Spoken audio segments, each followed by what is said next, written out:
Sir, again you are submitting in Hindi. I am not able to understand. तो हुजूर यही तो रोना है, हम भी अंग्रेजी नहीं समझ रहे हैं ठीक से। Oh, good. You are not complied my previous order. तो Therefore, I have rejected your claim. तो एलपीए बेंच हुजूर हम जाएंगे जब हुजूर No, I have rejected your petition. नहीं रिजेक्टेड, तो फुल बेंच के लाइट में हुजूर रिजेक्ट करना है। With reference to 138 full only. Bench Hindi के पक्ष में है, सब लोग फुल बेंच पढ़ रहे हैं, सब लोग हिंदी सुन रहे हैं। Give the book. हाँ, तो इसी पर तो अब देखा जाएगा ना, एक एनेक्सर जो हम लगाए हैं डीबी का, ये हमसे नहीं लेना है। अगर हम ही को देना पड़ेगा तो हम हिंदी में काहे के लिए फाइल करेंगे? ठीक है तब सर। तो हम फाइल ही नहीं करेंगे। Take, Mister, please, why don't you try test my order before the LPA bench? Your case is already over. I have called the next case. नहीं तो बिना सुने हुए हुजूर आगे बढ़ने का नियम नहीं है। पहले सुन करके हुजूर को आगे बढ़ना है। हाँ। इस तरह से मतलब आज से हिंदी में नहीं हो रहा। आज भी पटना हाई कोर्ट में सब न्यायमूर्ति सुन रहे हैं। अब हुजूर कह रहे हैं कि अंग्रेजी अनुवाद आप ही दीजिए। Sir, हम तो कह रहे हैं कि अनुवादक विभाग से मांग लिया जाए। Full bench अनुवादक decision। विभाग यहाँ है, आजादी के पहले से है। उनको जो तनख्वाह मिलता है उसमें हमारा हिस्सा है, हमारे मोकिल का हिस्सा है, तो उससे मांगने में हुजूर को क्या जाता है? ये तो न्याय संगत बात हम बोल रहे हैं। हम अंग्रेजी नहीं जानते हैं, हमसे अंग्रेजी अनुवाद हुजूर मांग रहे हैं। तो वो एक डिवीजन बेंच का हम ऑर्डर दिखा रहे हैं, उसको विचार में लेकर के हुजूर आदेश पारित कर दिया जाए। वो हम लगाए हुए हैं एनेक्सर में।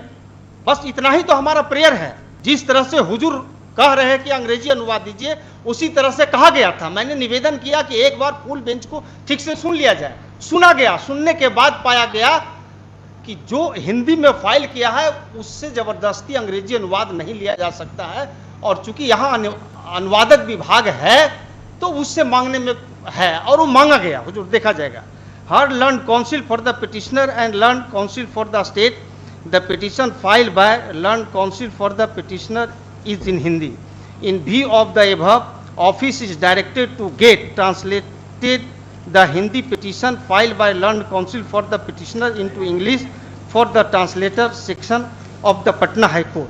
अपीलार्थी की प्रार्थना यह थी कि उच्च न्यायालय के समक्ष समस्त कार्यवाहियां हिंदी में होनी चाहिए, दलीलें हिंदी में दी जानी चाहिए और निर्णय भी हिंदी में दिए जाने चाहिए। संभवतः यह प्रार्थना प्रदान नहीं की जा सकती। किसी व्यक्ति के लिए यह कदापि वर्जित नहीं है कि वह हिंदी में आवेदन फाइल न करे, और न ही किसी व्यक्ति के लिए इस प्रकार का कोई वर्जन है कि वह हिंदी में दलीलें न दे सके। और वास्तव में अनेक मामलों में इन बातों को इस न्यायालय द्वारा स्वीकार किया जाता है। और ये स्वर्ण Singh Bagga case full bench से संपुष्ट हो गया। कह दिया गया कि भाई हिंदी में फाइल हो सकता है। अब अंग्रेजी अनुवाद की बात है तो यहाँ अनुवादक विभाग आजादी के पहले से है।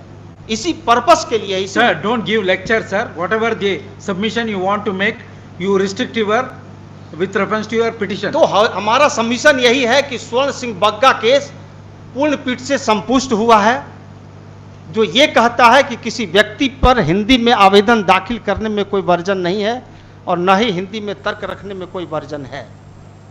जहाँ तक अंग्रेजी अनुवाद वसूलने का सवाल है तो वह आवेदक से वसूलने की अनिवार्यता नहीं है, वो अनुवादक विभाग से भी किया जा सकता है।